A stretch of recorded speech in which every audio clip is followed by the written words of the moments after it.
Dopo un bel po' di attesa, eccoci qua finalmente con la seconda Barbie Rewind. Questa, come sapete, mi è stata regalata al compleanno ed è la versione afro che va a fare shopping o qualcosa del genere. Io queste Barbie le amo e quindi non voglio perdere tempo. Iniziamo subito con la recensione.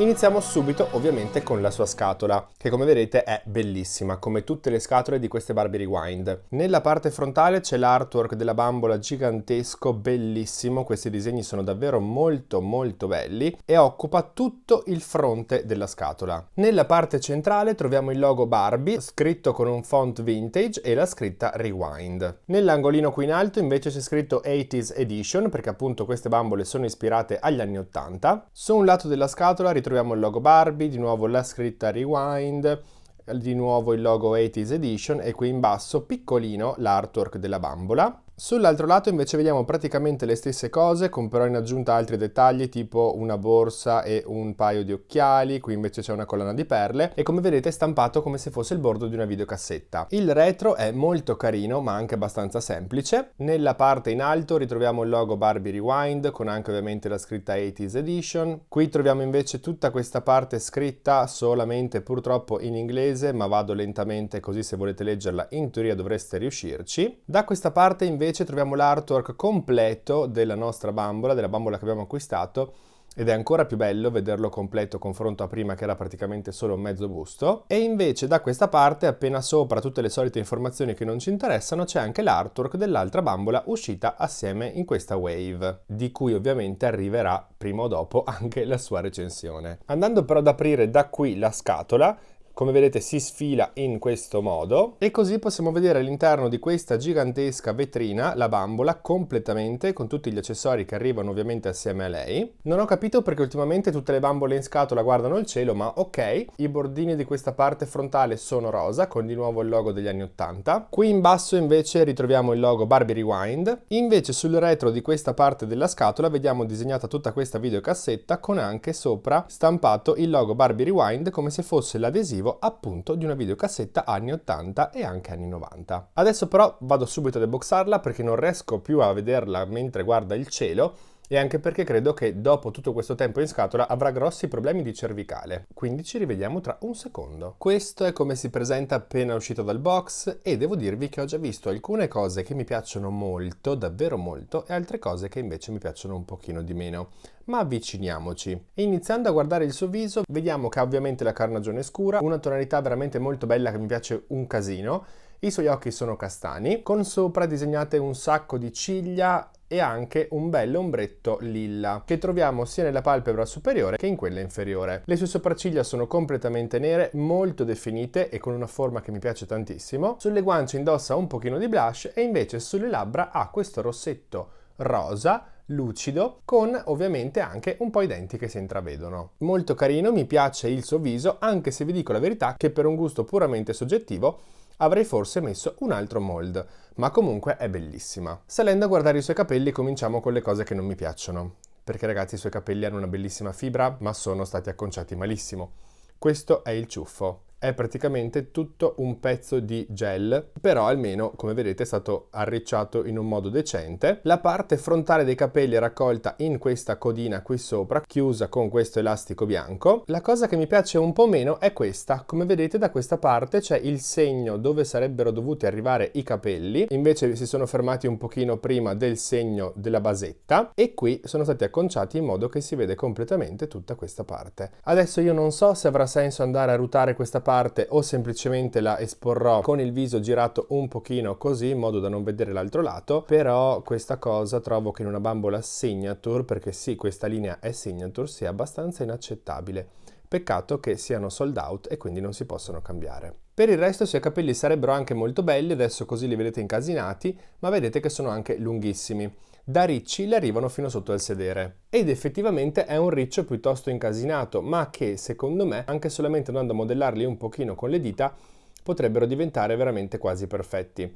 Perché comunque andare a lavorare questo riccio con dell'acqua calda perderebbe la sua texture e diventerebbe semplicemente liscio. Il problema anche in questo caso è che qui sopra, anche nella codina, hanno messo un sacco di gel, quindi sono veramente tutti impaccati e dopo cercherò di capire come andare a sistemarglieli. Purtroppo sì, non si sono impegnati molto bene, anche qui vedete che c'è questa ciochettina che esce dalla basetta che non dovrebbe essere qui, ma che dovrebbe essere raccolta nella coda e quindi non lo so. Andiamo avanti. La prima cosa che le vediamo addosso sono questi orecchini con il perno bianco ma la B fatta a pendente, la B di Barbie completamente rosa.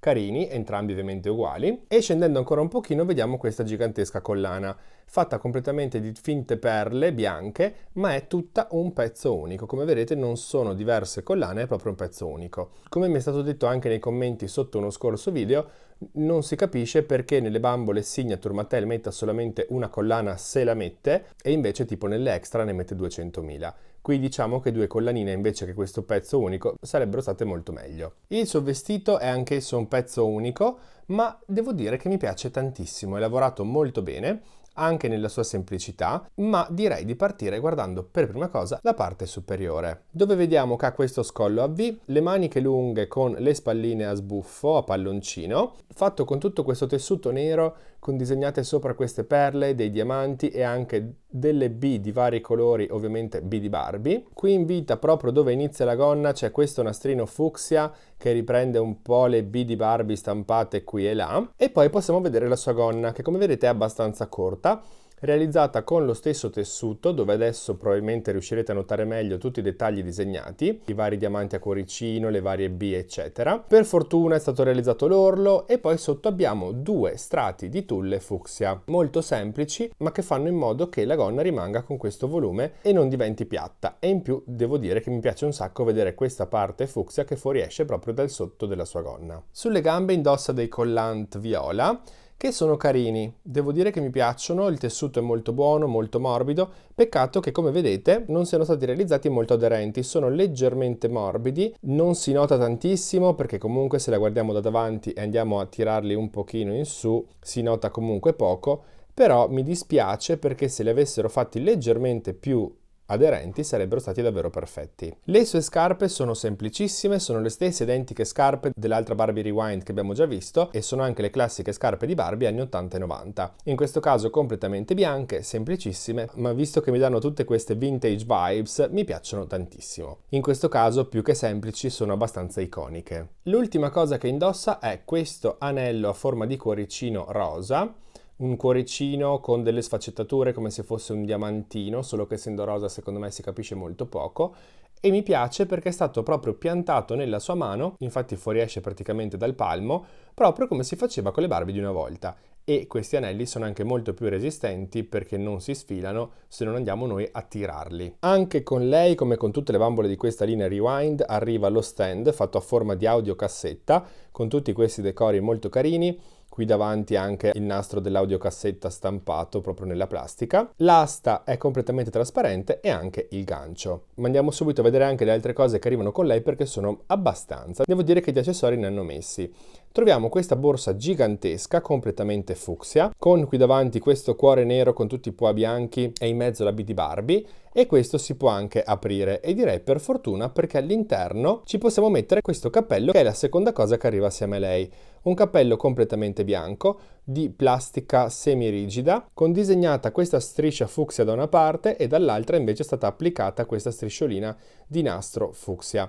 È stata proprio attaccata da questa parte con del biadesivo, infatti non si riesce a togliere se non togliendo il biadesivo, e poi da qui escono i 2 nastrini. Non ho capito bene come dovrebbe starle addosso, anche perché se proviamo a metterglielo con i capelli che ha non le sta proprio giusto come dovrebbe stare secondo l'artwork. Non vorrei dire, ma guardate la differenza, cioè andrebbe messo tipo così, però sembra un po' imbecille, quindi come dicevo prima, per fortuna che c'è questa cappelliera, questa borsa in cui possiamo mettere il cappello, andare a chiuderla e non vedere più il cappello, che credo sia la soluzione migliore purtroppo. Poi arriva quest'altra borsa che in questo caso invece è azzurra, sempre con questi decori anni 80, bianchi, fucsia e neri, con anche la scritta Barbie al centro. È di una gomma molto più morbida e la cosa che mi lascia un po' perplesso è la forma. Perché se guardate bene, ve lo faccio vedere dal retro che magari si capisce meglio, è sbilenca, non è quadrata giusta, è come se si fosse un po' sciolta da questa parte. Anche dal davanti si vede che è proprio storta, non capisco perché. È comunque carina, però boh, spero sia voluta, magari potrebbe essere tipo una borsa di stoffa, non lo so. Ma visto che in teoria lei è la Barbie che fa shopping, non sono finite le borse, infatti abbiamo anche questa borsettina piccola bianca con questo fiocchettino fucsia e anche tutta la tracolla è bianca semplicissima con questo effetto qui trapuntato carino, niente di che. E poi ci sono questi occhiali che mi piacciono un sacco perché hanno le lenti rosa ma tutta la montatura e le astine bianche con questa forma un pochino da gatto e credo che questi le staranno molto bene, poi ovviamente glieli vedremo addosso. Le ultime due cose che arrivano con lei sono la prima, questa spazzolina fucsia, classica spazzolina vintage di Barbie con questo effetto che io chiamo a conchiglia, bellissima, che poi non è bellissima, è nostalgica più che altro, e ovviamente il certificato di autenticità con il logo Barbie Rewind e qui una frase che appunto certifica che questa Barbie è stata creata con la collaborazione di designer e artisti di Mattel. Come immaginavo, gli occhiali le stanno molto bene, o almeno a me piace come le stanno. Devo dire che secondo me le donano. E in più guardandola di lato vediamo che l'astina copre anche un pochino il difetto della basetta non rutata e quindi penso proprio che glieli lascerò addosso. Per il resto però devo ammettere che mi aspettavo forse qualcosina di più. Dopo aver visto la Popstar, l'altra che abbiamo recensito, la prima nostra recensione delle Barbie Rewind, mi aspettavo forse qualcosina di più. È comunque bellissima, sono contento di averla, sono contento che mi sia stata regalata. Andrà subito nella mia vetrina a fianco all'altra Rewind. Però sì, in effetti mi aspettavo forse qualcosina di più, soprattutto a livello di qualità, perché le calze come abbiamo visto sono un po' molle, ma quello ci si può anche sorvolare, invece i capelli sono un po' una tristezza, non sono per niente come li fanno vedere nell'artwork, quella mancanza di basetta rutata per me è una cosa abbastanza inaccettabile. La terrò così, però non trovo che sia una cosa corretta. I suoi accessori non le stanno male, rendono proprio l'idea di come se lei stesse facendo shopping piena di sacchetti, quindi devo ammettere che per una volta tutte queste borsette mi piacciono e le donano. Per il resto però se dovessi darle un voto le darei la sufficienza, anzi facciamo un 6,5. Molto strano per me dare un voto così basso ad una bambola afro, ma i motivi li avete già capiti. Ora però aspetto di sapere voi cosa ne pensate qui sotto nei commenti, sono molto curioso di sapere se la pensate come me oppure no, anzi scrivetemi semplicemente il voto che dareste voi a questa bambola, sono curiosissimo. Detto questo io spero che questo video vi sia piaciuto, che almeno vi sia tornato utile, fatemelo sapere lasciando qui sotto un like, iscrivendovi al canale se ancora non l'avete fatto e come sempre, se vi va, mi trovate anche su tutti i social con lo stesso nome e anche con Toys Expression Dolls. Io intanto ragazzi vi saluto, vi mando un bacione e ci vediamo al prossimo video.